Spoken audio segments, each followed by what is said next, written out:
What's up, Soul Nation? Ginger Prime here, and today we're actually talking about some news that we covered over on Work to Game. One of the things I've been just working on today is a couple of videos that I'm going to be rolling out this week before the baby comes on Friday. And it occurred to me, and I couldn't get this thought out of my mind, because one of the things about Final Fantasy XIV coming to Xbox is that a lot of people are saying, can we now get it for Switch or for the Google Stadia? So imagine for a second Final Fantasy XIV running on the Switch. Let's go and talk about it. So Google Stadia launches this Tuesday, and obviously the news, the forecasting, the interest seems very dismal. And ultimately, that's really going to be up to Google. They've got enough money, they can keep throwing at it until it does eventually hook, right? So I'm not too worried about Google personally. It doesn't bother me whether it's a success or if it's a failure, but the concept of cloud gaming is real and it's here. Something that I've been testing since this summer and something that I've really grown to love. And the potentials, especially for MMORPGs, are huge. But what does this have to do with Microsoft and with the Switch itself? And so while we don't have a hard confirmation on xCloud coming to Switch, we do know that Live is coming to Switch. Microsoft has been working very closely with Nintendo on many things, and Phil Spencer's been spending a lot of time out in Tokyo, and that's not just for JRPGs. What you're seeing here is the evolution of gaming, and it's going to take another 15 years before this vision becomes mainstream. So what we're seeing here is gamers and game companies colliding on what the future of video games should look like. But hear me out for just a second. Final Fantasy XIV is finally coming to the Xbox. Microsoft is going to probably dominate the cloud space when it comes to them versus Stadia, because they have a true hybrid solution in which that your Xbox games are your Xbox games, and xCloud is an additive feature that it seems to be bundled with Ultimate Game Pass. That's Live, that's Game Pass, and everything, and that makes a lot of sense, because as basically any kind of thing goes, that means they have an instant user base because they've been pushing Ultimate like crazy. And it also means that prices aren't really going to be rising. It just means here it is, here's the future, come along with us over the next 15 years, and we're not going to pull the switch. We're not going to Stadia you, in this case. We're literally going to guide you along and see if it works for you, to the point where eventually it just makes more sense to where you're playing in the cloud anyway, as opposed to, oh, by the way, there's this cloud system. So, if xCloud comes to the Switch, congratulations, Final Fantasy XIV is now on the Switch, because Final Fantasy XIV is on the Xbox, and truly this is a beautiful future. Now, obviously, no hard confirmation on xCloud coming to Switch, but I would bet we're going to see more information like that here coming soon, when probably at least within the next year.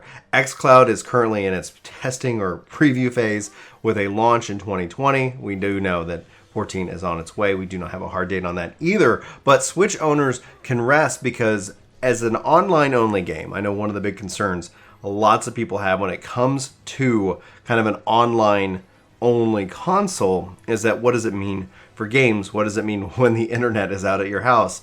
You know, you're kind of cut off from that environment. MMOs are kind of the exception, and that's why MMOs are poised to really take advantage of the online cloud streaming infrastructure, because they've already set the standard that you do automatically need internet to play these games, because that's the only way to play in these persistent worlds. And that's why xCloud and Microsoft are most likely inadvertently bringing this to Switch. And this should be a real big relief to Final Fantasy fans, MMORPG fans.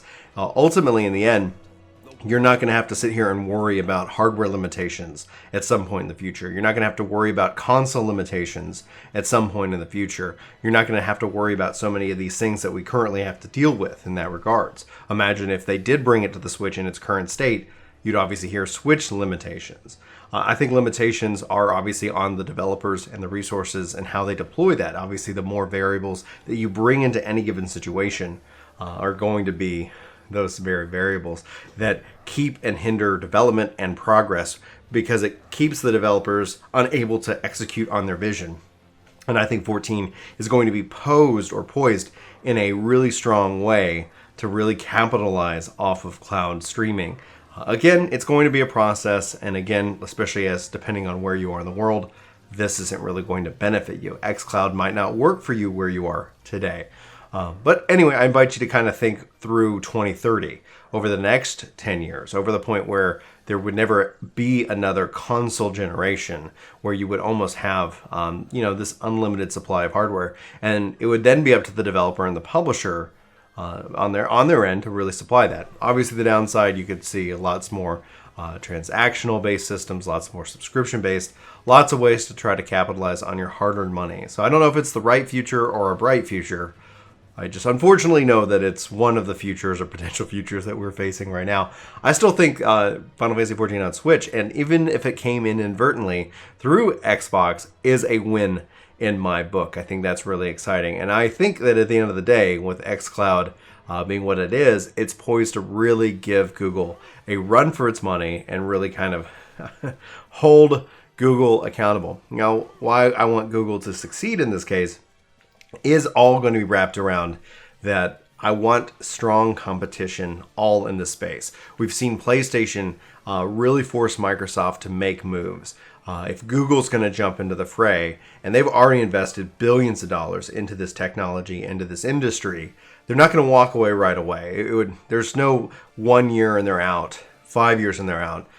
It could be kind of a 15 years, and if it's not making money, that's when you can see the risk here. But with Google and with Microsoft and even with Sony, these three players are going to be competing, and then it's going to be really interesting. And ultimately, if they're competing and they're all strong, gamers are going to ultimately win because they're going to be investing billions of dollars. We're not talking millions here. We're talking billions of dollars into the industry, thus making it overall a more experimental system. Obviously, Google's opening up its own studios and they're working on their own games to try to capitalize on the uniqueness of their platform, which it is not married to any hardware. It is not married to any form of additive. It is the only way to play. And what can games do in that always online? What can single player games bring? What can multiplayer games bring when everything is kind of set that bar? The challenge and the marketing they obviously face is what Microsoft faced back in 2013 and what Sony capitalized at the time. But it's been 7 years and things are changing. So ultimately, we're going to have to wait and see what happens with this ultimate battle. But regardless, as somebody who is a huge fan of Final Fantasy XIV and is very much looking forward to playing it on Xbox here coming up, hopefully soon. I'm hoping for the spring, but it would make sense also with 5.3. We'll dive into that. Also, if you haven't seen my reaction and you don't mind watching a grown man cry, you can go watch my reaction to the news that Final Fantasy XIV is coming to the Xbox. But I just had to get that out of my mind. I'm working on some videos about WoW versus 14 and also some secret videos that I'm very excited for you guys to share. Hopefully you guys will enjoy those videos while I'm out on helping the family with the new baby. So anyway, I'm going to wrap it up. Thanks for watching this video. I hope you guys enjoy your fantastic weekend. You're beautiful and wonderful. And if you haven't hit it already, hit that subscribe button. Join us over here on Soul Nation for Ginger Prime. My name's Brian. I hope you have a great day. I'll talk to you soon. Take care.